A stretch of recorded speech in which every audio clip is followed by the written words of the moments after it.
It definitely is. Yeah, it's evening here, but I would say good day because I'm sure it's around 2 in the afternoon there, but it's about 10 midnight, 10 o'clock at night here. But it's a real pleasure and honor to be able to speak to you, especially on our channel. Many of us would have been blessed by your work as a producer with Timex Social Club, and then as as an artist with Club Nouveau, and so many great other artists and producers that have come under your stewardship. But we've got an international audience, and it's always great that we start from the very beginning as to where you were sort of born and raised. Okay. So you want me to tell you? Yeah, where you were born and raised, so we could just know that. Okay. So I'm born in Oroville, California. Okay. That's in Northern California. It's a little bitty place, but I grew up in Sacramento and Vallejo, California. Okay. So, and all Northern California, that's where I grew up. And then I moved to Anchorage, Alaska as a young teenager.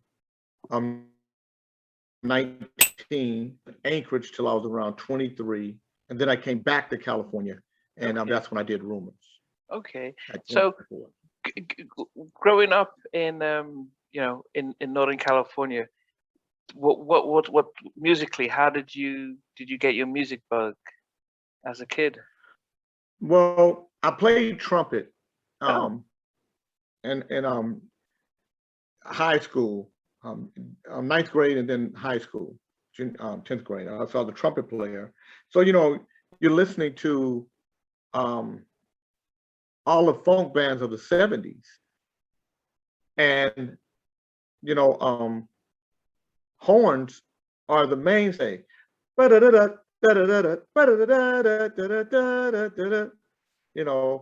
Walking in Rhythm, Function, Earth, Wind and Fire, Cameo, you name it, all the bands, Commodores, they have a horn section.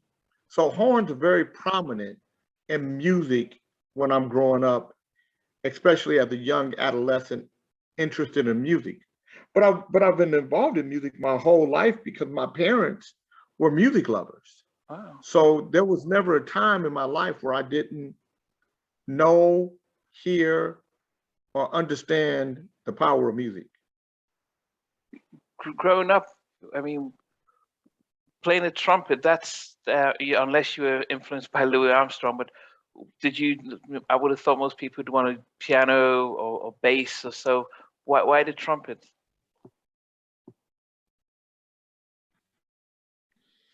I wish I could tell you. I don't know. The trumpet called me. I blew it, and it felt good to me.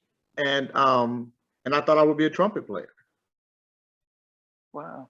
And I played it for a couple of years, and then I moved over to poetry and dancing and acting. And so I did the poetry thing and writing plays, little short plays, and I was a dancer, popping, bop, bop, da, da. So I did that, and I thought that I never knew music to be what I would do for a living. So back then, what was your when you were playing the trumpet and you're dancing, poetry and stuff? What were you? Was it you went to college thinking you're going to go work in a bank, or what did you think you were going to do? No, I probably thought I would be a dancer. It was the thing I was best at. Wow. And so I thought, or an actor. I thought I would go to Long Beach State, major in acting, and become an actor. Okay. But I didn't. I didn't go to Long Beach State. When I got out of school, just kind of laid around for a minute and probably headed in the wrong direction. Went to the Air Force. Oh. Was in the Air Force for a year, from the time I got in to the time that they told me to leave. And that's how I got to Anchorage, Alaska, and I stayed there for 4 years. And that's really where the music bug came back to me. And because I was dancing there, I had a group called Close Encounters of the Funkiest Kind in Alaska. We won a lot of different competitions. And then I started rapping. Oh, Now, if we go back to the dancing, because we could think about Fame and Leroy, or we can think about breaking with Tobo and Ozone. Which type of dancing were you into? Breaking. Okay, breaking, break dance. Okay, Yeah. okay. And so around that time, then, who are the people that inspired you to in the dance field? Well, you know, just local guys. It was just something that we did, and I just got really good at it really fast. I was dancing with some guys that were older than me. We danced in a talent show, and I outshined them, and they fired me. Oh, wow. And so then I created my own group, and we became really popular around the area I grew up in. And I tell people all the time I was famous before I ever had a nickel. So so I could practice. So really when it happened, and I mean, I was really famous in my town, you know, in Vallejo. I was really very famous in the Bay Area for dancing. And it gives you practice on how to receive an audience, Wow. how to receive a fan base, how to interview and interact, Mm. and not get caught up in the idea of it. So, you know, I've never been high before. I've never drank, never smoked, never did drugs, you know, never gotten that lifestyle. But I think a lot of it has to do with the fact that I understood being famous, if you will, or popular early on. Wow. And I never let it never became such a big deal that I thought that it was special. You Yeah. know, it was just a job. But then from your point of view, so you mentioned that it was something that you were good at, but you joined the Air Force. Was that more so like for a career to get paid the bills and dance at the side? Well, because you know, popping and dancing as a kid, as a 16, 17-year-old, you know, 18-year-old maybe is cool, but once you start getting into adulthood, you have to do what adults do, you know. And so I had no direction. And so the Air Force was my option out Right. of being in my neighborhood, because that's how you get in trouble. You stay caught up in your neighborhood with people um, that that that know you. And at that time, you know, there was a lot of things happening. You know, the, the, the crack cocaine Yeah. epidemic hadn't quite hit yet, Mm. but it was on its way. And so, you know, I could have easily gotten caught up in the streets and Yeah. went a whole nother way. So the Yeah. Air Force was a lifesaver for me because it got me out of the environment that I was used to, that you know a lot of my family members got caught up in. Yeah. Now you mentioned going to Alaska, and I think most of us who, even though I went to college in the States and lived in Redondo Beach. However, when you think of Alaska, you just think of cold and snow and moose and stuff. You said when you moved there, the music bug sort of cold bit you again. How did that take place? Well, ironically, Alaska and Anchorage, 5.2% of the population is African American. So Wow. there's a good 15,000 African Wow. Americans in Anchorage, Alaska, right? And and then you got people that come from all over the world, not just the United States, all over the world that migrate to Anchorage, Alaska because of the Wow. pipeline, you know, the Oh. oil Oh pipeline, yeah. because Yeah. of gold, because you know the gold dig, mining, and you know fishing. There's a lot of different Yeah. industries there. So so music, believe it or not, is sometimes making it to Alaska before it makes it to the lower 48. Wow. And so then you got two bases there. You have Fort Richardson, which is our Army base, and then you have Elmendorf Air Force Base. So you have a lot of GIs that are African American coming Okay. from that direction. And then you have some Alaskans who were born there, whose parents were there because of the pipeline. They had been there for years. Yeah. So there were a lot of different influences in Alaska that were really cool from a cultural standpoint. And they used to have that, you know, Juneteenth celebrations and stuff like that up Wow. there. So that's really cool. A lot more progressive than people would think, Yeah. but very slow. And so I thought when I left Alaska and I ended up doing Rumors, I believed that I would move back to Alaska, and that's where I would live. That's how much I loved it. It Wow. wasn't until I went back when Club Nouveau, once we had the hit record and we came back and we played in Alaska, and it was very, very, very slow, that I realized, I adapted to Alaska, but I can't live here. Yeah, yeah. It's like I didn't got in the wild. I didn't got back in the wild again. Oh goodness! But so during the 4 years you were there, the music part, how did that come back though? Were you playing your trumpet again? Did you start? Or were you still No, dancing? I started dancing again. I formed this dance group. We opened up for all the bands and stuff that would come from the lower 48, all the Pointer Sisters, Wow. Atlantic Rhythm Section, in excess, whatever it was, they would call us to open up. We'd be the beginning talent. It was really cool. Yeah.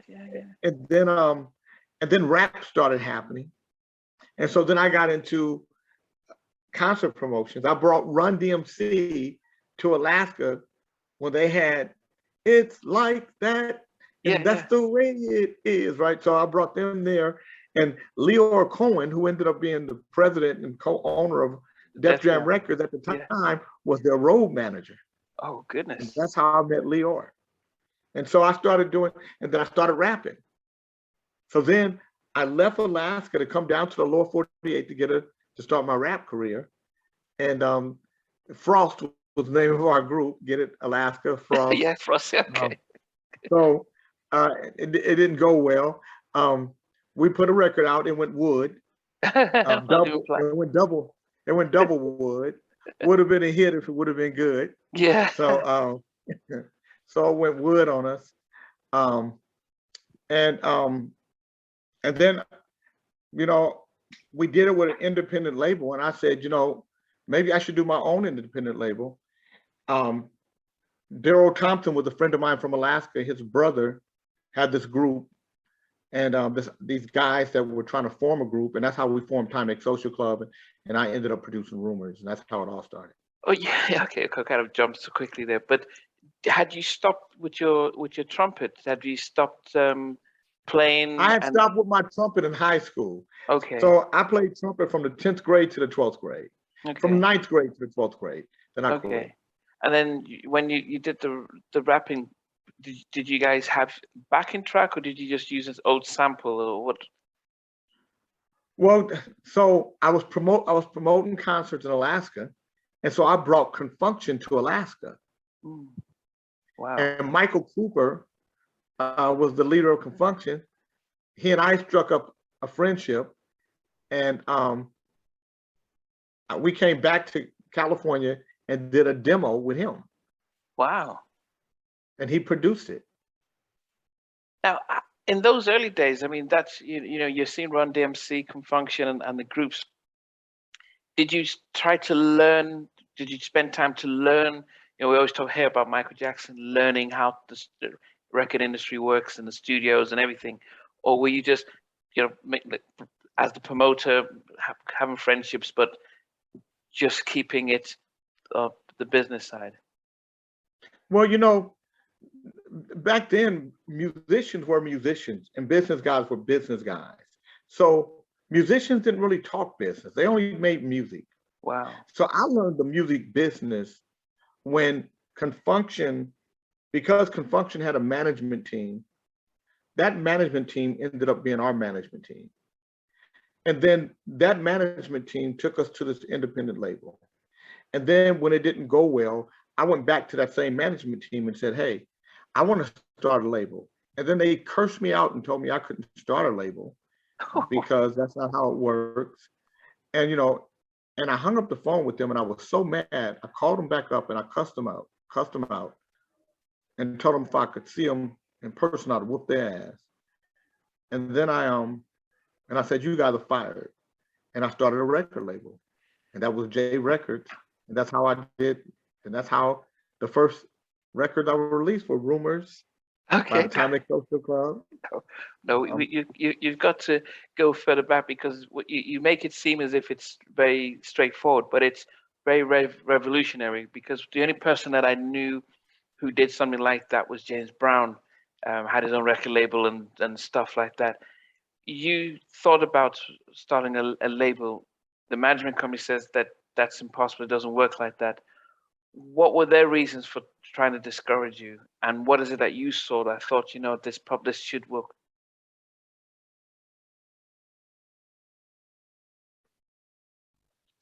Well, I think managers always want to control artists. Back then, at least. Maybe now it's a little different, but back in that day, the manager was the manager, the artist was the artist. The artist went out on stage, the artist wrote songs, the artists were creative, the managers were business. So for me to say, I want to start a record label, that's not creative, that's business.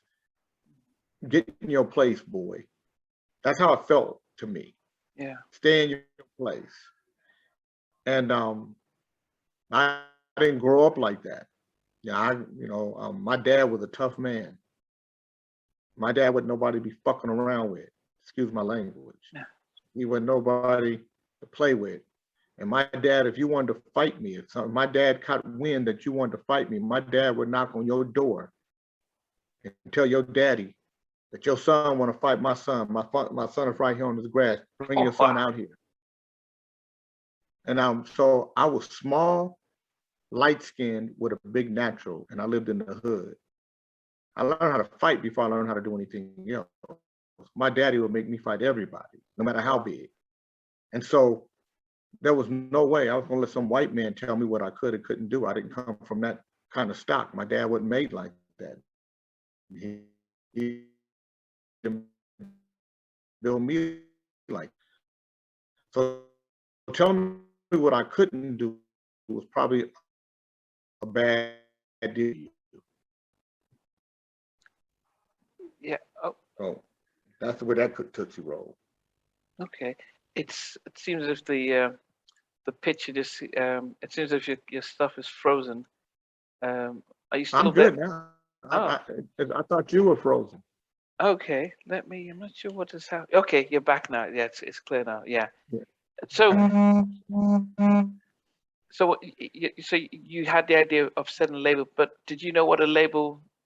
What about I didn't know nothing. I didn't know nothing. I just knew that I didn't like somebody controlling what I could do and when I could do it. Yeah. And I wanted to do it myself.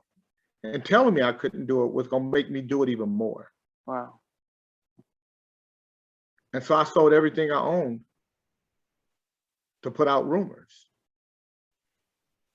So the beginning of setting up a label, because I think, There's no setup. There was no setup. I recorded a song. Yeah.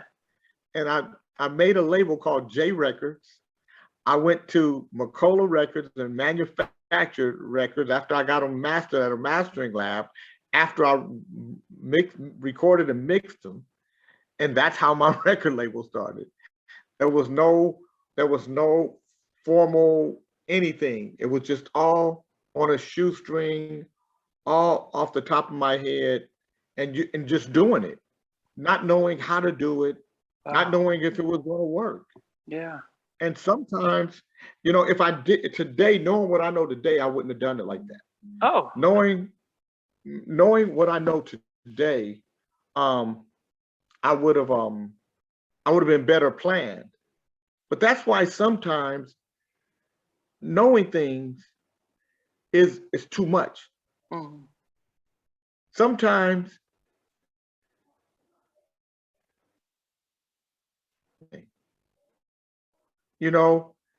sometimes it's that fearlessness that's going to get you through it. Mm. Too much can be detrimental. Because it would have been. Yeah, go ahead. Huh? No, go ahead. No, go ahead. Because I was going to ask you what you said. On reflection, you would have done it differently, but I would have done it, because if I knew what I know today, I wouldn't have done it, because I would have known all the things I need in place to make it happen weren't there. And so sometimes knowing too much isn't good. Yeah. And in this instance, knowing too much wouldn't have been good for me. Yeah.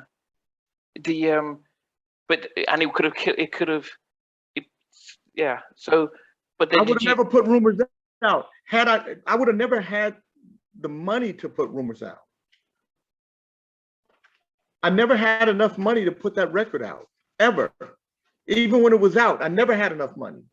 Yeah. So if I had gone by all the rules, everything that tells you what you need to do in order to be in business, I would have never been in business. Yeah. Wow. And so it was just, I was just lucky and fortunate and blessed and favored for some reason. Because if I'm being honest, I did everything wrong. Wow. Everything. Okay. But that's how powerful music is. Mm, And that's how powerful people are. Because the people made that record a hit. yeah. The people defied the industry. Yeah. The people made radio have to play that record because they called and called and called radio. When they heard it, they fell in love with it. And the Yeah. record just took a life of its own. And then I started getting a little bit of money here and there. And then I got enough money to really promote the record and went through the roof. But it was because it had already done all this other stuff. Yeah. Now, as I said, when rumors came out, I was living in I went to high school in Nigeria, Federal Government College, Janiki, and rumors was big in Nigeria in the 80s. As a kid, this was a massive track, and so it's amazing how you're saying that, if you knew what you know now, you wouldn't have put it out, and it might not have been this global hit. I think sometimes being in Right. America, you might not understand when a record is a global hit until somebody says, well, I was living in Nigeria and the record was big in Right. Nigeria in the 80s. And this is before social media and MTV. It crossed the world. If we go back to Timex Social Club, because we kind of jumped to a point where you're putting out rumors, but how, you put out a record with Frost, it didn't do well. What became the thing that you wanted to then do? What did you think about doing next? Well, once Frost wasn't on my label. Frost was on another independent label. Okay. And so when we put that record out and it didn't happen, I started J Records. And that's when I put out Rumors. That was the record that my managers told me I couldn't do. But then how did that's how, so, huh? No. Just because you put out Rumors, but the groups, the guys in Timex, and so how did that all happen then? Because Frost, I thought Frost was yourself rapping. Were the same people in Timex in Frost? No, Frost was me rapping on another label. Yeah. When that didn't happen, yeah, I formed my own label. Okay, but what about the group Timex then? Because they are the and so I formed a group around Timex Social Club. Because they need to make this record. They got this idea, they want to put it out, but they don't have the money. So I sell everything I own to make that record. Okay. Put that record out. Okay. And that record becomes this big, massive hit. At that time, so, okay, go ahead. All this stuff happens in a 9-month period. In 9 months, from the time I put out the Frost record to the time I put out the Timex Social Club record, it's probably 9 months. Wow. And that record becomes a hit. Yeah. It's because when we look at, say, this jock or Wikipedia, it says that you were one of the producers on the track. So how did the song come about itself?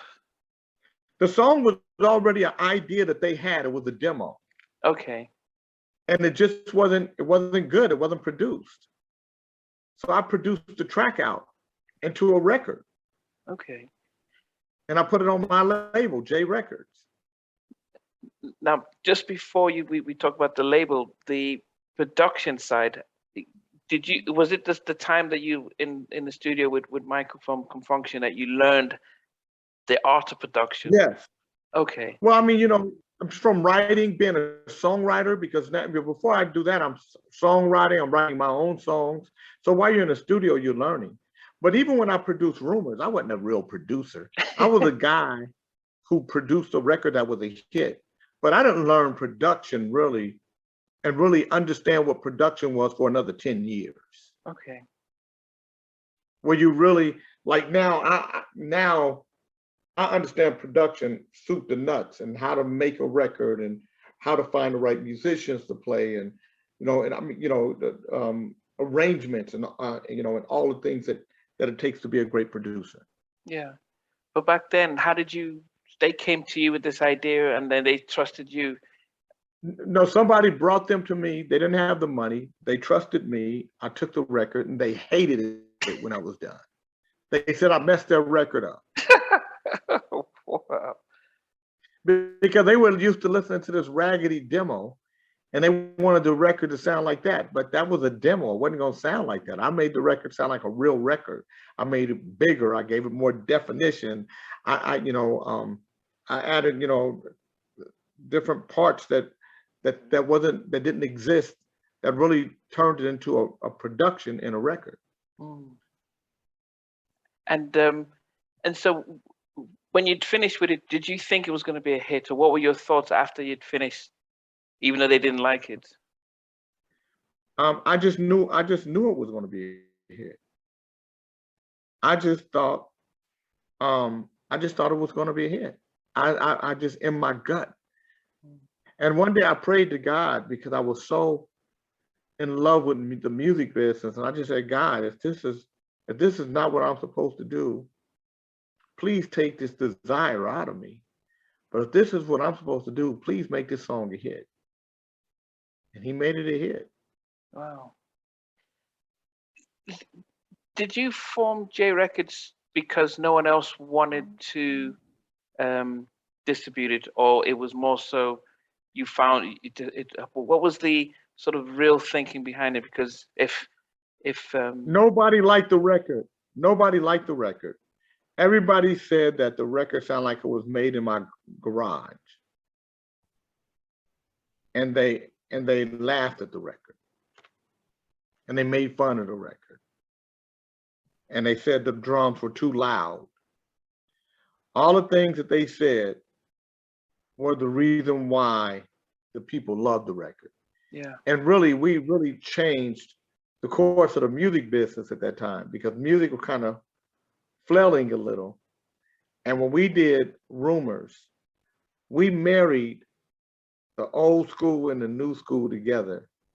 We were the last of the old school and the first of the new school when it came to production, because we married technology with the drum machines and the synthesizers, still using some live instruments with guitar and such and stuff like that.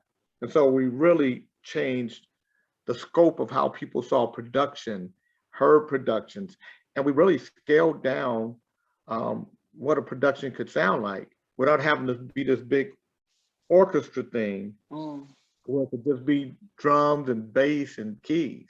Yeah. And of course, vocals. Yeah. And so as because you've invested everything by selling, to get the label going, and you're it was pushing. How what were you going to stations, and how would how would get how do people how were the audience hearing the songs to call in to the record local stations to get So that's funny, because the United States is huge. Yeah. The United States is like a lot of little countries together. Like California has 40 million people, right? Yeah. And then in California, you have Southern California and Northern California. Yeah. So they're even so if I go from one side of California to the other, it could take me 12 hours to drive from one side of California to the other side, right? That's how big it is. So and so you got radio stations in all these cities. Yeah. And not every city got a black radio station. So only where you have black radio can you even have a chance of being played. And then you got to have somebody to walk into that station that's a promoter, that's a record promoter. So I didn't know those guys. So when I first did Rumors, I went to the radio station in Sacramento and said, hey, I got a record. I'm from Sacramento. I'd like you guys to play it. And they laughed at me. So that's how I learned about independent promotion guys. You know, the way I learned about distribution was I went to Tower Records and said, my name is Jay King. I live here in Sacramento. This is my 12-inch. I like to put it in the stores. And they said, well, who's your distributor? And then I said, I am. And they said, no, you got to have a company that distributes, and then they'll distribute to the one stop, and the one stop will sell to us. And that's how I learned what one stops were and how that worked. So I really learned it all by trial and error. Yeah. But I was a great student. And so that's how I learned the music business, and that's how I became strong enough to do it again and again. It's, you know, Tootsie Roll with the 69 Boys, Dominoes, Ghetto Jam, Rodney and Joe Cooley, You Don't Hear Me Though, Gary Taylor, you know, Blind to It All. You know, I did a lot of records independently after that. Yeah. Okay. Mac Mall, Mac Dre, Ray Love, all those things I did independently because once I learned it, I learned it. Yeah. No, but and I think you have to our audience appreciates the stories that you're sharing, and the with the Rumors track, going back to that. So you got an independent promoter to help go to the stations, or did you work alongside the independent promoter to go to the stations? Well, initially, I found the smaller stations in small cities like Shreveport, Louisiana, um, uh, um, Little Rock, Arkansas, Mobile, Alabama, places that you could go into the radio station and meet the program director because he's probably a DJ on a station, and you give him $100, $200, and boom, now he's, you know, you got a friend, you know, you bought him some dinner, you bought him some drinks, you gave him some gas for his car, he liked you, you like him. Now he listened to your record and said, man, you might have something here. And that's how you started. Yeah, so you don't go to the big New York and LA and try. No, you go guys. The small guys dictate, react, or act. So before Sacramento started and California started playing it, it was bubbling in these sort of smaller states and cities. Right. California was the last state that I went to because California would not play. You know, California is a big, you know, if you're getting stationed in California, you're big time. So you gotta get the smaller states, for the smaller cities, you know, in the southern states where there's more concentration of black folk. Yeah. How long from the time you had Rumors ready did it start to really hit the airwaves and really make a noise? How long did it take? 6 months. Wow. 6 months. And it went on Billboard chart and lost its bullets 3 times, which is unheard of. Once you make it onto the Billboard chart and then you lose your bullet, your record it doesn't get it back. I lost mine and got it 3 times on the way to going #1. And it went to #1 on the R&B charts for 4 weeks, I believe. Wow. And all the major with all the major labels shooting at me, trying to kill me, the major labels couldn't kill it. That's how strong the record was. Yeah, as I said, it's a global hit. But then, so this is the thing that a lot of us, you know, when artists talk about being blacklisted by the labels and stuff, the labels, what are they doing? Are they trying to push their own records? Are they trying to get the stations to block playing it on the playlist? Or well, what they're doing is this: they're pricing you out the market. So let's say that a record, let's say for one station it costs you about $800 to get that record on that radio station. The record companies will run the price so high, maybe 3 times that.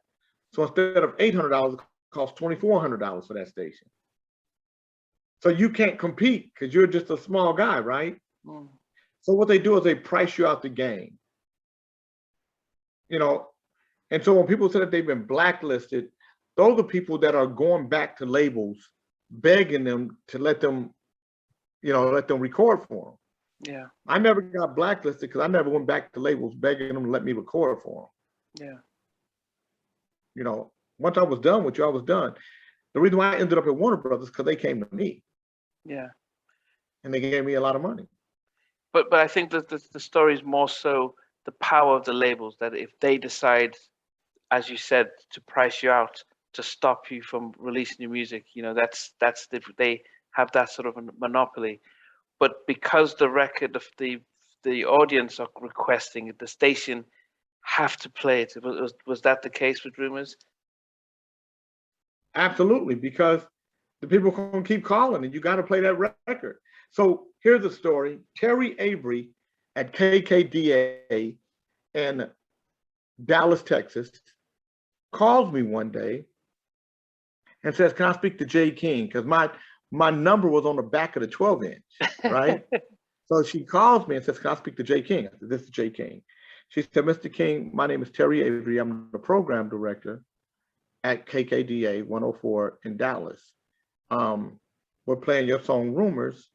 And I just wanted you to know that we are going to be playing a record. I said, thank you so much.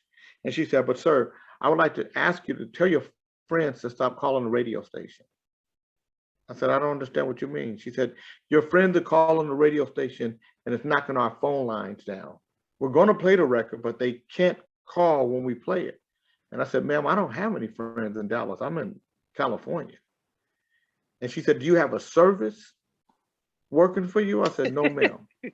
She said, you mean to tell me you don't have a service or anybody calling and bugging this radio and telling us to play this radio? I said, no, ma'am. This song. She said, if you're telling me the truth, you need to get ready because you have a smash record. Every time we play your song, our phones ring so much that it'll knock our phone lines down. Wow. And that's when I knew that Rumors was a big record. Wow. Because KKDA is a big station. Yeah. Dallas is a big city. And, in a big city. Yeah. So while you were doing all this, what were the guys, Timex, what were they doing while you were running around trying to get this stuff? What were they performing or what were they doing? Complaining.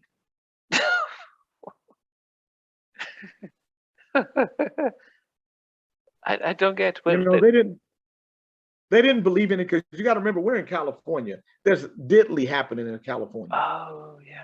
I'm in other states saying, man, I'm in Dallas. This is what's happening. I'm in Louisiana. This is what's happening.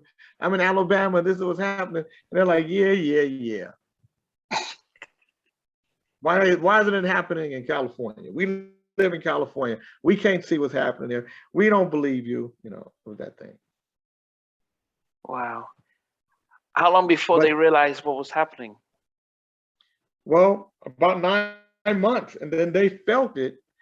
And then they went and signed a deal with somebody else behind my back because we didn't have contracts. Wow. And that's why I wrote Jealousy. But then who owned the Rumor? Yes. I did. I'm J Records. Okay. So they recut Rumors. They had to recut it with the new company. And so you got the original version, then you have this corny version of Rumors, which they made a video to, the corny version. Okay. So my version is the popular version. Okay. So they oh my goodness. So because I think most of us didn't understand where the rivalry came from. So they just thought, oh, okay, this is a good chance for us to make our stuff. So the ones, so if we were to, were they legally allowed to re-record the track? Yeah, it was their song. Okay. There was no contract. So if we're doing this on a handshake and friends. Okay, so this is where you said That's that how I if learned. you. Uh, That's how I learned. That's how I learned the music business. okay. It, was there what was their reasoning for doing this and cutting you off? They felt like that, like I wasn't versed enough in the music business, and they went to a company, and it was a small company, and I think because the guy gave him some money, I think he gave him $6,000 a piece. Oh goodness. Even peanuts taste good sometimes. Yeah. Yeah, but they hadn't seen the work you were doing and the fact that the record had made it. No, because as an independent, the money don't just start coming. You have to, there's cost, there's all this, it costs money. So Yeah, I all mean the you're money that I'm traveling. getting I is mean, going right back into the record because I got to make it a hit. yeah. Artists don't necessarily understand the music business. They understand the art business. They know how to make art. Mm. They don't know how to make business. Yeah. And so that's why most artists end up broke. It ain't because they're not generating enough money. It's because if you make money and you spend it, guess how much money you have? You have however much money you have minus what you spent, right? Mm. But if you don't make money and you don't make your money grow, if you don't invest in different things and speculate, if you don't make good sound business decisions, you're gonna end up broke because all the money you make, you spend, and you got to pay taxes, and you got, you got a lifestyle you got to live up to. People buy a $10 million house and they think, that's it. Well, you buy a $10 million house, that means you probably have somewhere around $300 to $500,000 in upkeep in that house year in and year out, between the grounds, the pool, the wait staff, people, it comes with a price tag. Mm. Choices have invoices. Yeah, because I think when I heard you say that you're traveling around the country, in my head I'm thinking, well, that must have cost money. I mean, you're either you're flying, staying in a motel, having to pay people to get things. So that seems like there's a lot of cost involved in that. Absolutely. So all the money you're making, you're just putting it right back out. And eventually, at first, it's like, you're spending this much money, you're making this much money. And the idea is for that money to grow to where even if you're spending, you're making more. Yeah. So you can do it. Yeah. And so when they did that, where was this? When they signed with this independent, where was the song? Where was Rumors at that point in time on the charts? Top 20. Top 20. So this was your version that was being sold. My version went to #1. My version is the international hit Rumors. Yeah. They made a second version that you may or may not have heard. Yeah. But then when they released that, what did they benefit from? Because now they have a version of the record themselves, so they can start licensing it later. Okay. They get to marry that record to them. They control it. I control this one. They control that one. They have an album that they can put that one on, and that's what they do. The Vicious Rumors album, they released that song on there, and they released a song called Thinking About You. Yeah. And I released Jealousy. Is that then when you to form Club Nouveau, you formed Club Nouveau and say let's put that out there? And because Jealousy sounds a lot like Rumors on purpose. So I can't tell you why these things continue to happen to me. I don't need jealousy. I don't want the bad talk around me.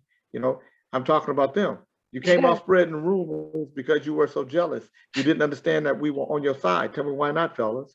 You let some people guide you in the wrong direction. From the truth you cannot hide, so don't go look for no protection.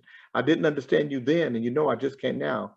I tried to help you not out, and now it's me you're trying to clown. But let me tell you, partner, you won't come out ahead. All this jealousy will do is make you lose it all instead. I don't need jealousy. I don't want the bad talk around me. It was about those guys. Wow. I remember being in high school and hearing the jealousy as well and thinking, wow, there's a war going on. And it was so intriguing for us. I mean, because we, as I said, we got the black beats and right tones, but when you're so far removed, we only get the records without knowing the real story and things. How hard was it for you? Because I'm hearing all the work you did behind the scenes, and then to have it happen personally, how did that affect you? Well, I mean, it made you work harder. It made you matter, made you want to succeed. You make you want to prove yourself over and over again. So, yeah. But like I said, I was always focused. I'm 59 years old. I've never had a drink in my life. I've never smoked a joint a day in my life. I've never been high a day in my life. I knew exactly where to focus my energy. Yeah. And I focused my energy to being successful. Yeah. The one thing about rumors, when they heard that one about Michael, who were they referring to? Which Michael? Because we all thought it was Jackson. We all thought it was. Okay. Did you hear that one about Michael? Some say he must be gay. I tried to argue, but they said if he was straight, he wouldn't move that way. Yeah. Okay. We all thought it, but we didn't. We just thought, no, maybe no. Okay. What about the one about Tina then? Is that Tina Turner, or is that just? Yes. Yes, Tina Turner. Oh, so they were naming singers. Because rumors, Susan Anton. And a camel saw she's 6 feet tall. So that could be Susan Anton or Susan from Vanity 6. These are just rumors. That's how the rumors get started. Started by people that's jealous about people that are famous. Wow. So, Club Nouveau. Then, how did you then take the energy of being betrayed and stuff, and how did you just find the crew to say, let's start Club Nouveau? Or were you thinking about doing it by yourself? Or well, me and Denzel Foster and Thomas McElroy were already working together. We were already writing together. I brought Denny in on Timex Social Club on Rumors. And then after that, we brought in Tommy to make the album that we were going to make with him. Valerie was already with Timex Social Club through Alex Hill, but she grew up with me. So we reconnected there. And she's like my little sister. Samuel was brought in by Denny. So once we knew that we weren't going to do Timex Social Club's album, but we had recorded music, we were going to use that music. And instead of finding another group, we were going to be that group so we could control it better. Okay. And the about who sings and stuff, how did that decision, who made those decisions about who's going to sing the leads? We brought in Samuel and Valerie to sing. We weren't the singers. I only ended up singing because on Why You Treat Me So Bad, Samuel couldn't sing it with the texture that I wanted. And so I ended up singing it because I did the demo. So Samuel's voice was too rich and big to go, oh girl, I loved you, but you turned and you walked away. Yeah. And I really wasn't a singer, but that's how it needed to be sang. And that's how I ended up singing. Wow. Yeah. I mean, that's the Loonies really made brought some royalties for that one with their I've Got Five on it. That's a big one. We love them for that. Yeah. I mean, it's a massive hit. Even when we did our poll just a couple of weeks ago, it topped all the tracks from that era, because I think they connected with the Loonies. They remember the track back then. So, and people might not know Denny and Denny and Tommy. And yeah, from who with and Vogue and stuff. So they were under your stewardship back in those early days? Yes. And Denny and Tommy, Kyrie from Young Black Brother Records with Mac Mall, Ray Love, Young Lay, Mac Dre, Brian Morgan, who did SWV. yeah. All those guys came. Yeah, they were all right there with around each other. So you moved to Sacramento, and because the music scene, was there a music scene prior to? There was no music scene in Sacramento. I'm from Sacramento. Yeah. So when I left Alaska, I just came back home. And you started the music scene because we all know about Tony, and everything from that area. But is it after you? I didn't start with, no, we always have had a rich, I didn't start the music scene, but I think I made the independent music scene something real and viable. Okay. Okay.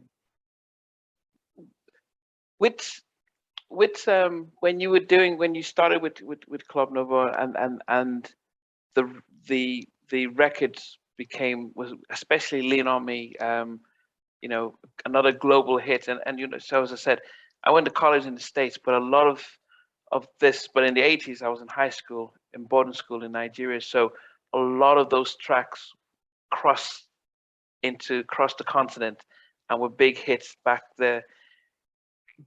Did success seem, because I mean, getting nominated and winning Grammys, I mean, did you just think, wow, we are actually doing better than we expected?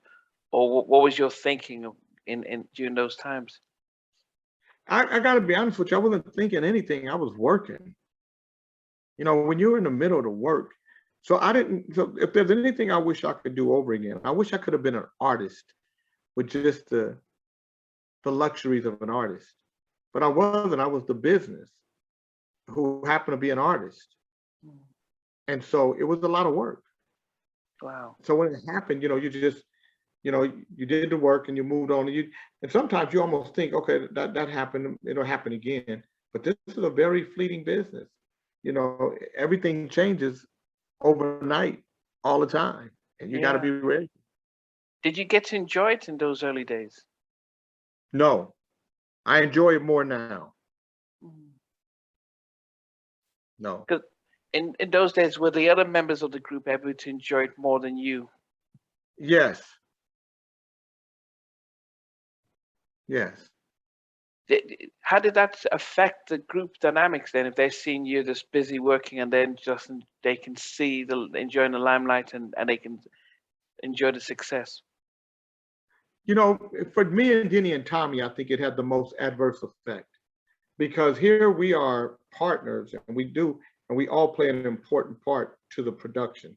Yeah. But everything is centered around me. I think because I'm the better speaker of the three of us, and because I probably say the most poignant things. So we could all be three in a room and somebody interviewing us, and then you read the interview and you think it was just me in the room,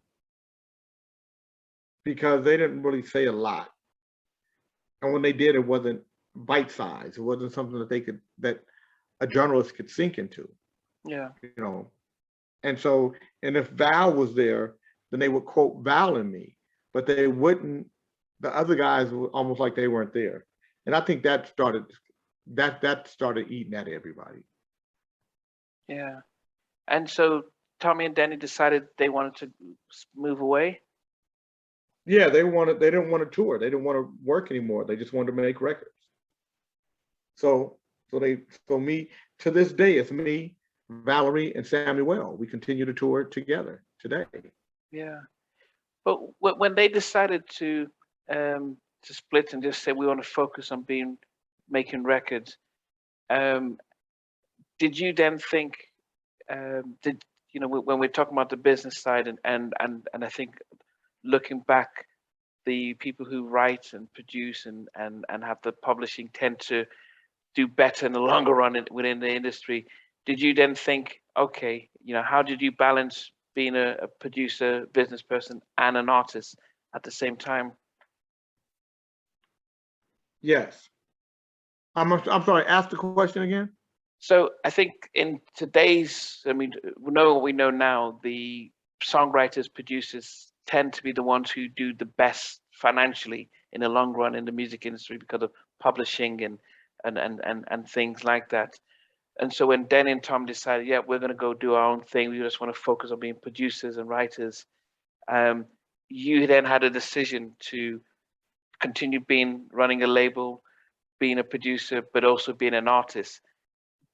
Did you feel as if one suffered more than the other compared to what Danny and Tommy ended up doing? No, nothing suffered. The only thing that, it's just focus. I was a young man, and I did a lot of different things with a lot of different people, and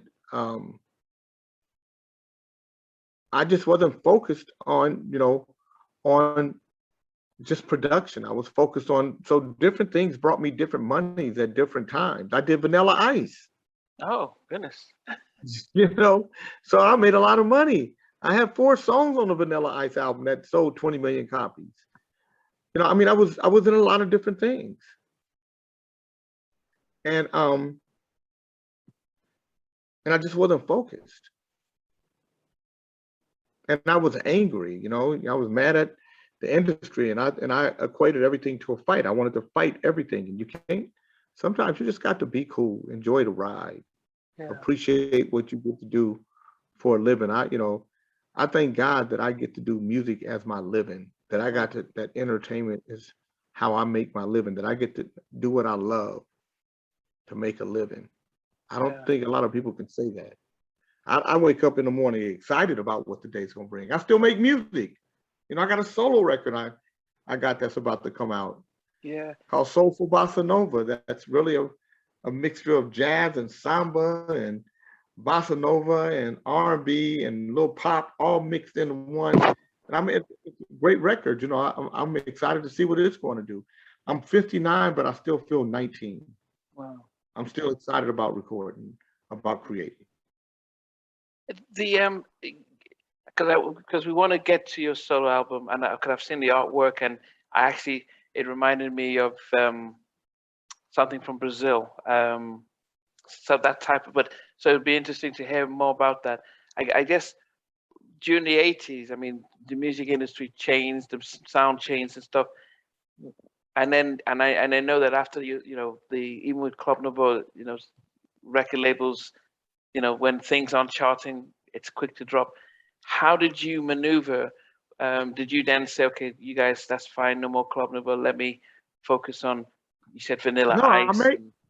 No, I created Club Nouveau. Listen, if I did everything based on charts, I never cared about charting a record. I cared about making music. So you can go listen to the Club Nouveau albums and you're going to say, man, there's some good music here. Yeah.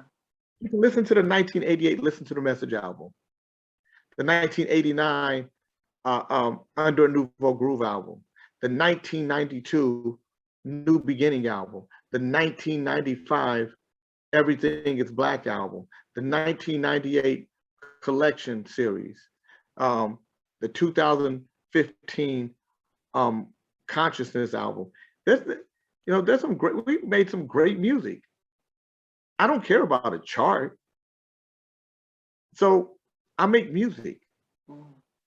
And if you dig it enough to make it special to you, cool. If you don't, I don't care. I'm gonna still make music. But the music business goes through iterations every 2 to 3 years. And it's a young man's game, and hip hop really, and things associated with that in a certain conversation that takes place musically that I'm not willing to have. You're gonna listen to my music and you're gonna say, man, there's some heavy conversations happening here. Listen to what Club Nouveau is saying. I'm not making WOP or WAP and whatever some of these other songs are. I'm making real music. Yeah. So no, I never let the music business dictate to me how, what, when, or why. Yeah. I do what I do because I want to. Yeah. I invest in the stock market and cryptocurrencies and such so that I can do what I want to do in music. Yeah.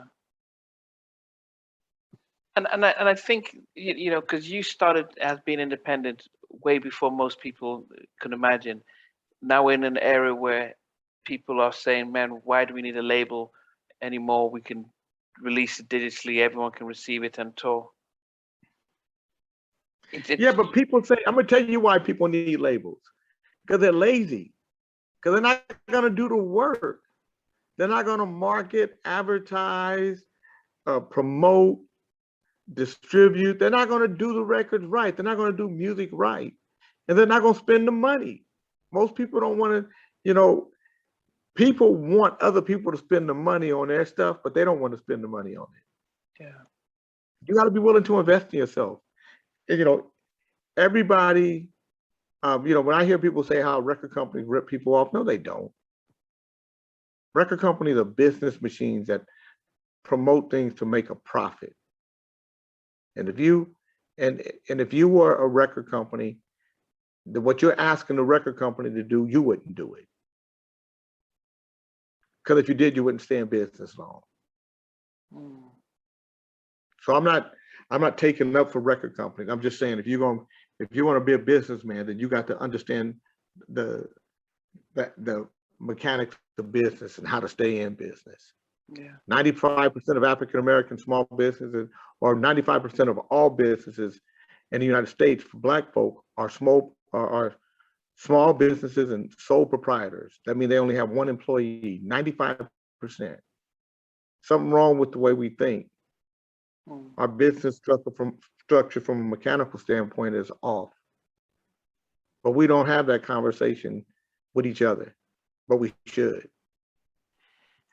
I think that you know we released a compilation of different interviews I had where artists from the '90s were talking about how they you know they didn't have successful dealings with their record label, and some of the audience were saying, you know, why aren't there many black owned record labels to you know that are you know like Motown? And I said, well, Motown got bought by Universal, BET got bought by Viacom, and when there's a black owned business that's successful, it gets taken over, and you know that's yeah, It's and not taking over.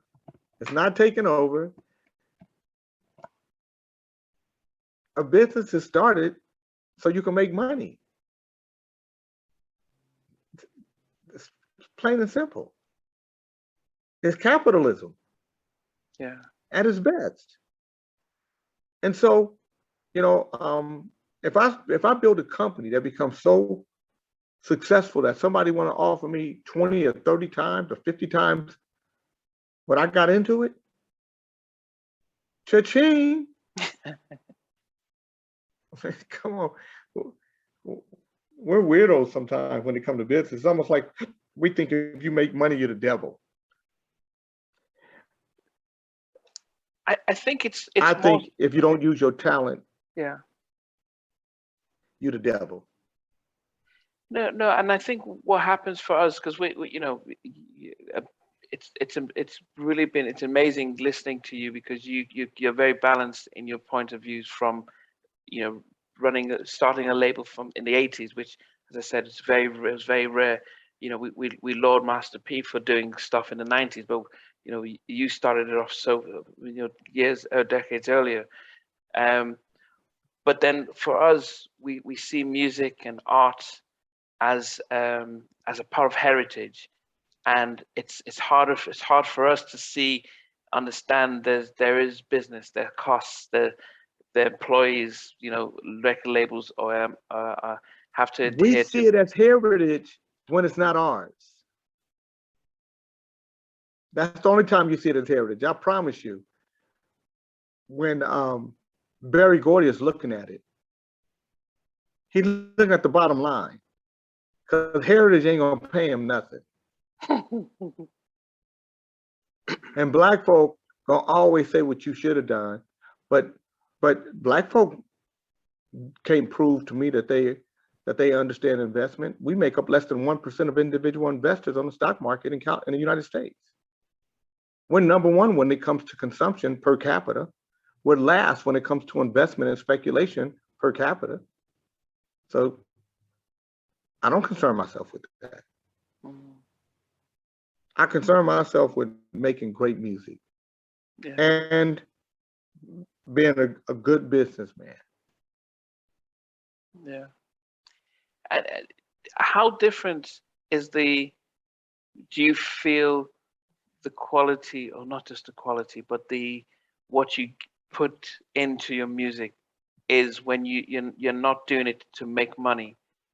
Because does it make a difference in how, when there's no stress and you're not thinking I need to make this a hit because it gets to number one and I get a big income? Does it change the the effort and energy you put in? I don't know what it does for anybody else because I don't understand. I mean, I don't know the process of making music for other folks. For me, I've never made a record and said, I'm gonna make a bunch of money. I made records and say, I really think this is gonna be a good record. I think people are gonna like this. Or I wonder if people are gonna like this. Or I hope people like this. But I've never made a record saying I need to make $1 million. Yeah. So if we could talk about the new album that you've come up with now, because you mentioned it's an infusion of jazz and things. Are you going back to your roots in the trumpets, or what inspired you to bring this one out? I love music. I'm not, like I'm not the young man I used to be. I'm a grown up. I listen to different styles of music. I listen to music every day. I go to sleep to music. I wake up to music. Bossa Nova is my favorite music. Joao Gilberto, Jovan, Carlos Jobim. I love the early Frank Sinatra, the 60s stuff, that the mid 60s that Sinatra made with Jobim. I love some of the stuff that some of the Bossa Nova stuff that Marvin Gaye did, and some of the stuff that Nat King Cole did, some of the stuff that Cannonball Adderley did. There's some great soft, beautiful music, and it inspired me. And and I just thought it would be great and an interesting take on taking different elements from different music and trying to create something new that I call cool R&B or soulful bossa nova. Wow. And how I would say the reception, because when you're performing it to the audience, how's it been? People love it, and so I did a place called Yoshi's that's famous in California, and it sold it out. Small venue, but we sold it out. But it's the first time people heard the music and they loved it, like they had been hearing it all the time. Wow. So I and when I played it on the radio, people loved the record.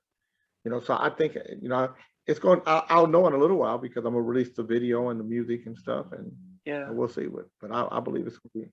I believe it's gonna be received well. Are you touring with a band, or how do you guys tour now? With a band. Wow. Yeah. And we're seeing a lot of 80s and 90s artists hitting the tour this summer after a year and a half of being locked down. How much is Club Nouveau doing touring this time around? Well, we're working, but some, like we had 3 dates and then 2 of them got canceled because of COVID. We had 3 dates in a row, and then 2 of them got canceled because of COVID. And then now we're going back out again, and we're getting ready to make those dates up. We're going to be in South Africa. Wow. And at the end of October. So, we're going to be in LA on the 11th. We're going to be in Sacramento on the 4th of September. So the 4th and the 11th of September we're out. So we're working. Yeah. How is it for you being on the road and being in the audience? I mean, after all these years, where do you get the most buzz? Making the music, performing it live? All of it. You gotta, I love You know, we look at when we go live, when we do our live performances, we look at it like being on vacation. You know, you get to get treated like a king for a few days. You know, so we love it. The people are kind to us, and we do a good show for the people. Yeah. Well, I mean, I mean, with your album, Soul for Bossa Nova, can we get it? Is it out now on digital platforms? You can go to jayking.me, JAYKING.me to hear it and order it. You can also the single is out, All Your Love, All Night Long. It's on all digital platforms right now. The album will be out sometime in September. Okay, sometime in September. One of the things that we always ask our guests at the end of every interview is that if you were stuck in an elevator and they said it will take a couple of hours and they said you can watch a movie till we get you out, what movie would you request to watch? The Godfather. Okay. It's one of your favorite movies? Of all times. Yeah. Okay.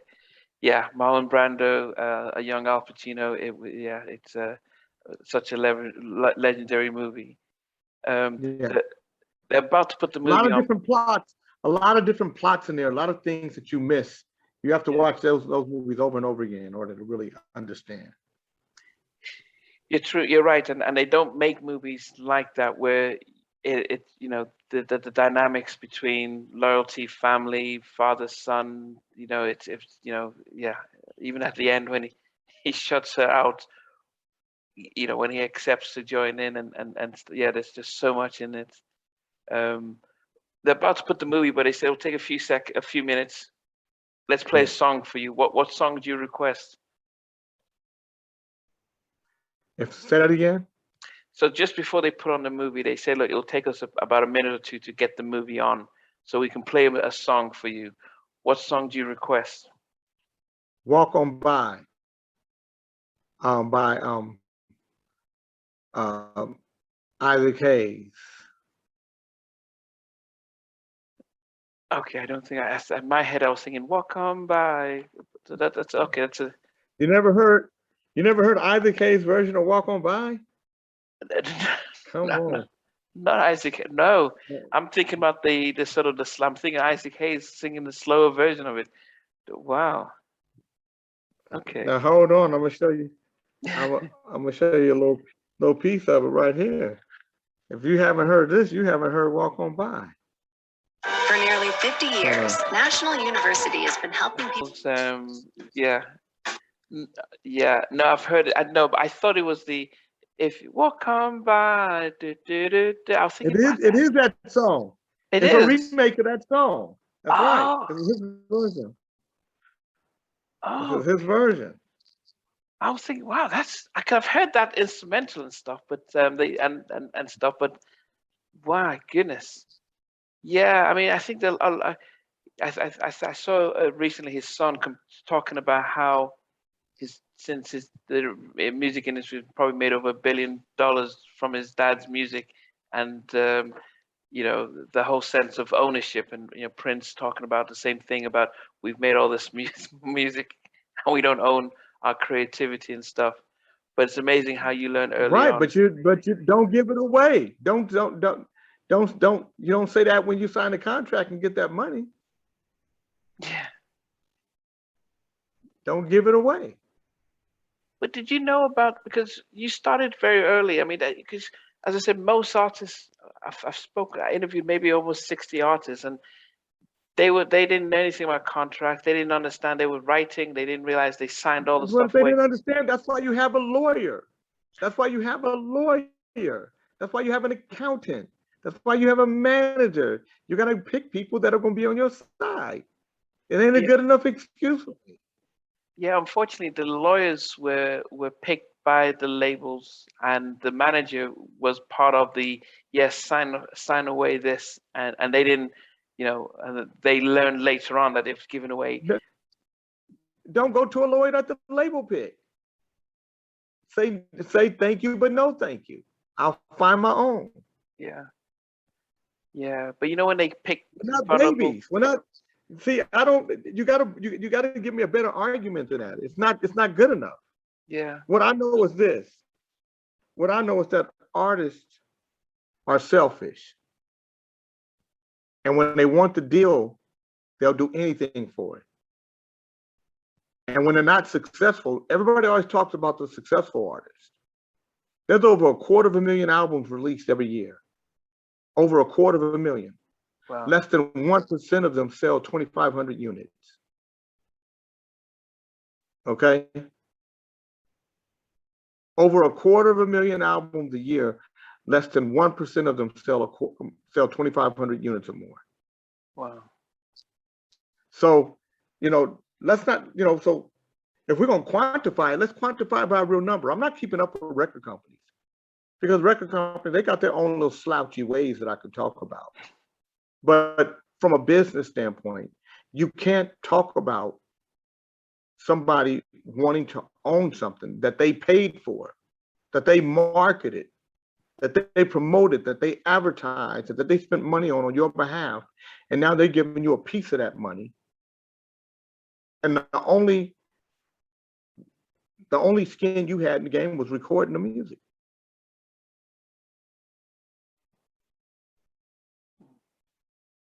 Now, on the backside of that, if I make a brilliant record and you don't do a good job of it, at a certain point in time, that record should come back to me.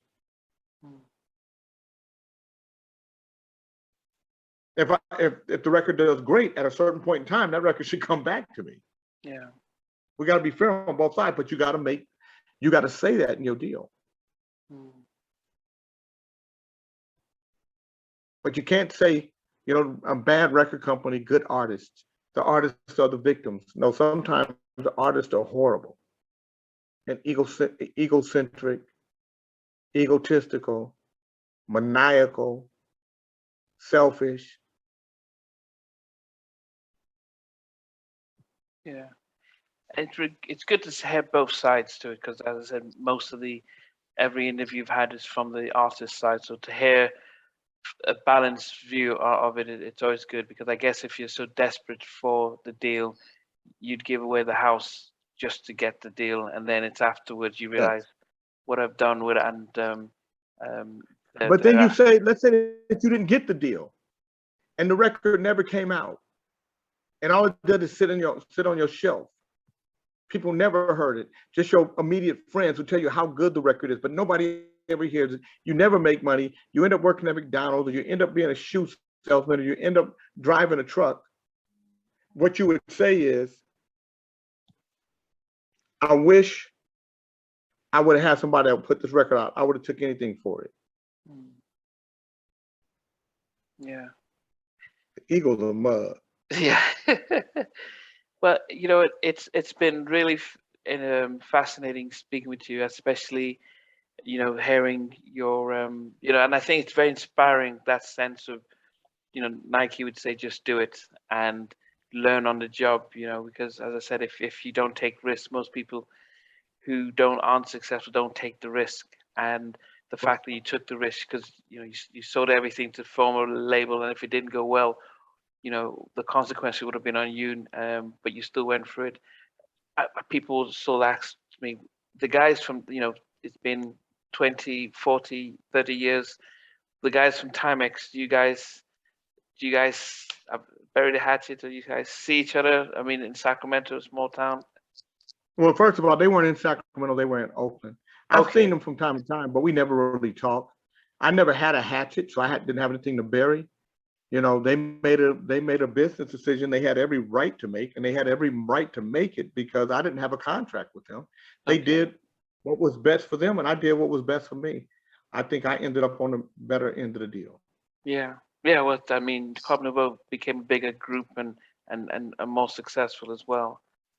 What about Danny and Tommy? When they successful in Vogue and stuff, do you still? Yeah. Yeah, me and Tommy are more in touch than me and Denny, but we all are in touch. But me and Tommy are more in touch. Okay. And they're doing great. Both of them are doing great. Were you proud of when they did the Vogue stuff and Tony? Absolutely. I'm proud of all the work they do. They're some talented dudes. Those guys are bad. Can't take it away. You know, you can't take nothing away from them. Absolutely, I'm proud of what they did. Yeah. And I know Brian talks about how you get him out of Sacramento, sorry, out of Kansas, out of Wichita, when you said, "Come, we can get you a deal," and stuff like Warner Brothers and stuff. Um, and yeah, but he talks, learning under your stewardship, back in those early days and stuff. Were you surprised how his sort of producing and writing side took off? No, um, I'm surprised that it took Brian so long to trust himself, to believe in himself, to know exactly who he is. And even today, I think Brian, if there's a fault that Brian has, or a flaw in Brian Morgan, it is that he doesn't understand how great he is. And so he's afraid of his own greatness. So he doesn't allow it to do what it's supposed to do. Brian could be an absolute great when it comes to production, but he's afraid of it. Mm. Yeah, and I think that's something that's yeah, it's there's those kids who are really good at what they do, but they don't have the sort of killer instincts Yeah. to take the risk. Okay, I can imagine that as well. It's been fascinating. It's been an honor. It's been a privilege. As I said, to think about the fact that you made records that cross globally. The fact that you're in South Africa, I'm sure people would have said that we were hitting listening to these songs back in the 80s as well. Just finally, when all the rumors and even Lean on Me and stuff, did you realize it was going internationally? It was breaking. It was in various continents in Africa, around Europe. Were you made aware of that, or did you just think, yeah, we're big in Oh no, America? we knew. No, we knew because you could see the charts. You're getting the international charts. You're getting gold Okay. and platinum records. You know, you're getting gold records and silver records and platinum records. So you know that it's happening in other parts of the world. Yeah, yeah. As I said, it's yeah, that rumors. Yeah, because we're all big Michael Jackson fans, and we're like, is it talking about Michael Jackson? And then, as I said, jealousy comes out, and why you treat me so bad.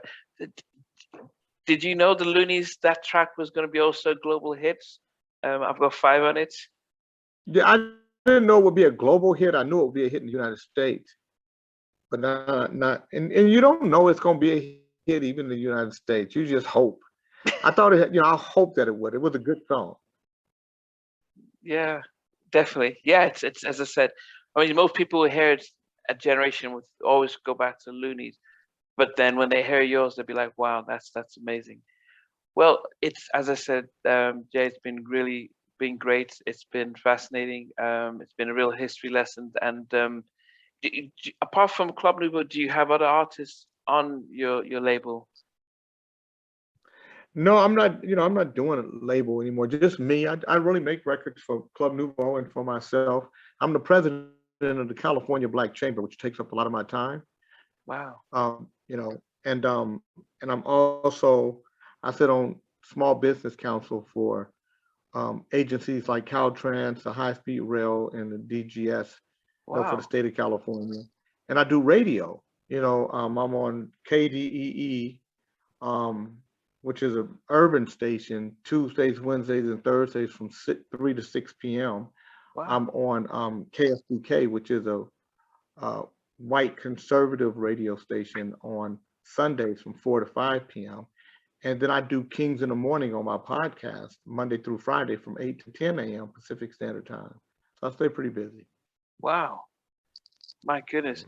I guess it's those are a lot more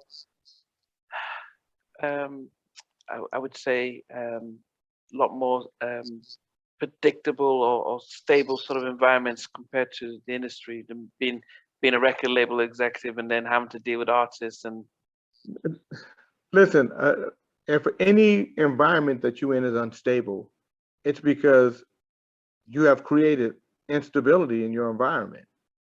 So the music business is stable for me, as is the chamber business, as is radio.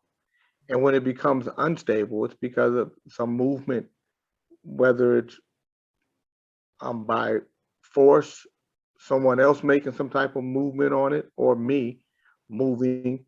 And I think once being comfortable means you're. So I work to be uncomfortable because it means that I'm growing, that I'm probably doing something new. I think uncomfortable is okay. Yeah, yeah, and it's been really inspiring. As I said, there's a lot that I'm learning from this, and I'm taking from this. I mean, my day job is being a mental health psychotherapist, working with under 19s. But this in itself was an avenue of just doing something different, and it's yeah, as I said, it's morphed. But it's been inspiring to That's hear. wonderful. I say do everything, do it all. Don't the meat suit only lasts so long. If you live to be 80 years old, you only live in 29,200 days.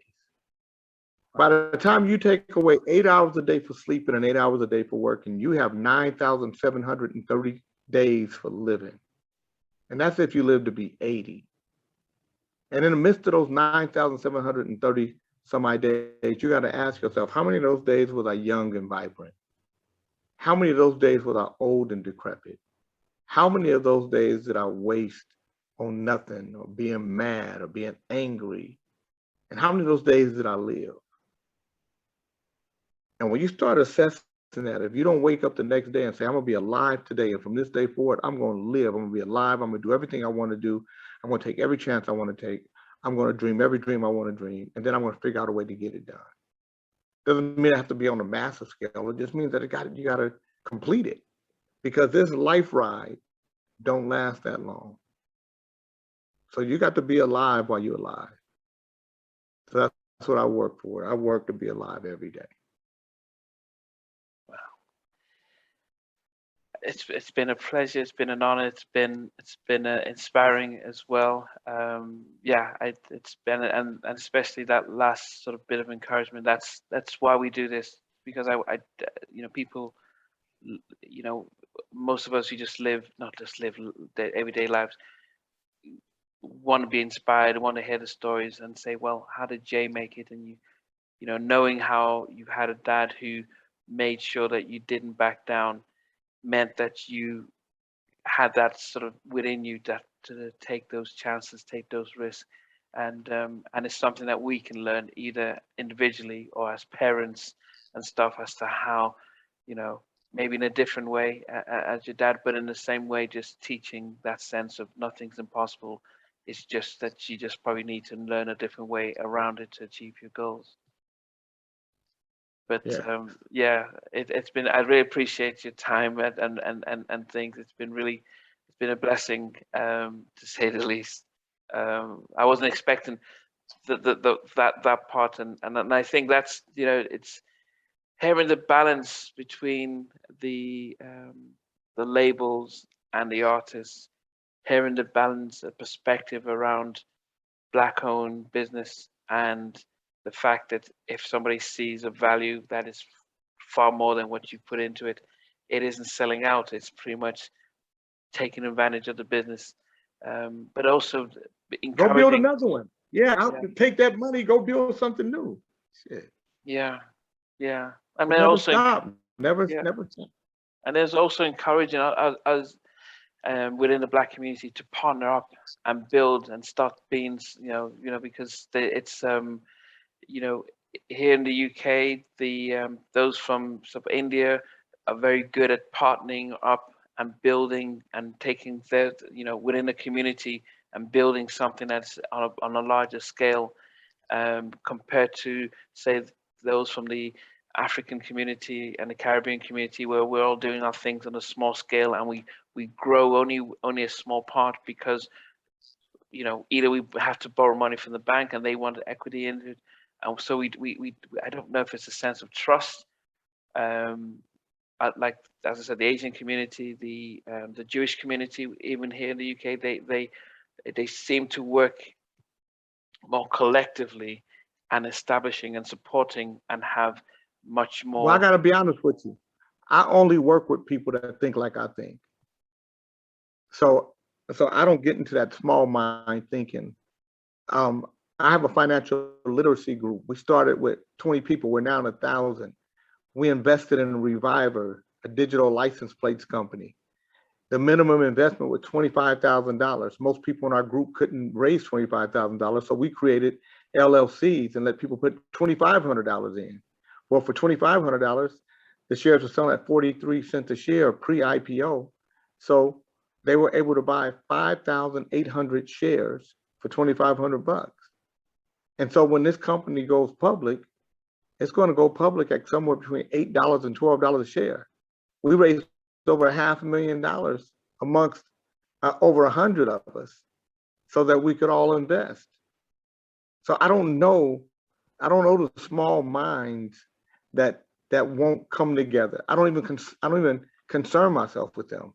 I only concern myself with the big minds that say, yeah, let's do this. And maybe the small minds will get watered by the inspiration of the big minds and grow to them and join in. But we have to stop talking about what we won't do and how many of us don't come together, and only concern ourselves with what we will do and those of us who will come together. And the ones that don't worry about them. Don't make them a conversation. The conversation has to be the ones that came together and that are the building blocks. That's how you win. Yeah. In my opinion. Yeah. Well, now with that, I can say I can keep talking for you for a long time and and stuff, but it's been great. It's been inspiring, and I know that it will inspire many people when they get to hear this. Probably most likely in about 2 weeks in September when everyone gets back. We're still in summer here in the UK, so the whole idea is that as everyone goes back into school and work in September, I'll start putting out this interviews and stuff. But I appreciate it. And but then also once you're out, your video and the album's out, I'll be sure to then use that and co-promote this as well, because it'd be interesting. A lot of us have been saying we miss R&B. We're not getting the R&B from the 80s and 90s. We don't like the mambo rap that's out there now and stuff, and we're blaming the labels and not realizing that, well, music is still being created. It's just not marketed. That's right. You gotta go discover it. Go find them. Don't talk about what labels are doing. Go discover. There's a big old world. I discovered some new music the other day.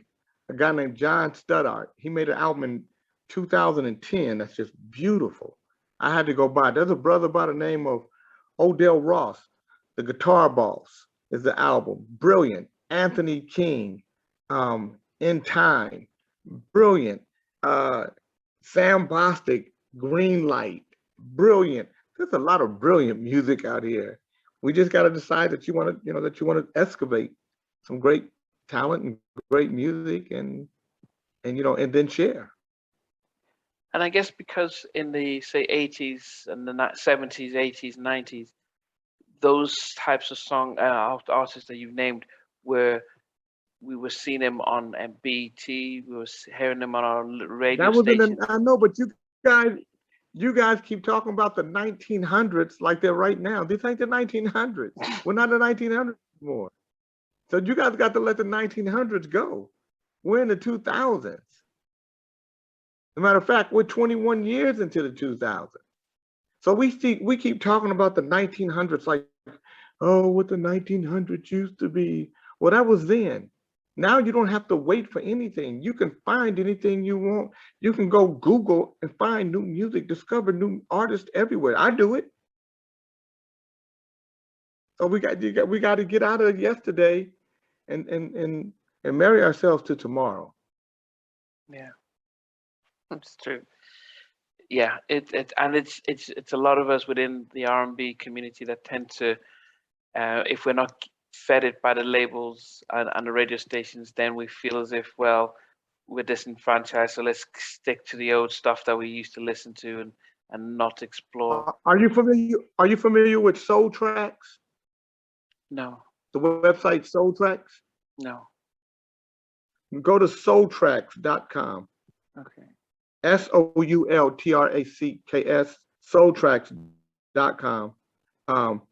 feature my album for August, but they have a lot of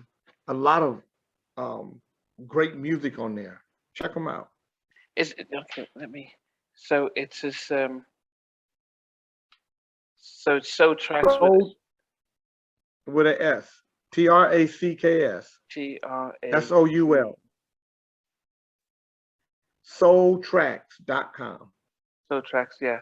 Soul tracks, soul music, biographies. Okay. Okay. And it's black and red on top. Okay. Oh, I see your album here. Yep. I see a soulful Bossa Nova. Yeah. Bossa Nova. Bossa Nova. Okay. Now I've seen. I'll be sure to put that link up so people are aware of it as well. Thanks for watching. Please remember to subscribe to the channel, but most importantly, to press the notification bell so that you can be notified when we do have a new interview. Loads to come. But thanks a lot for watching.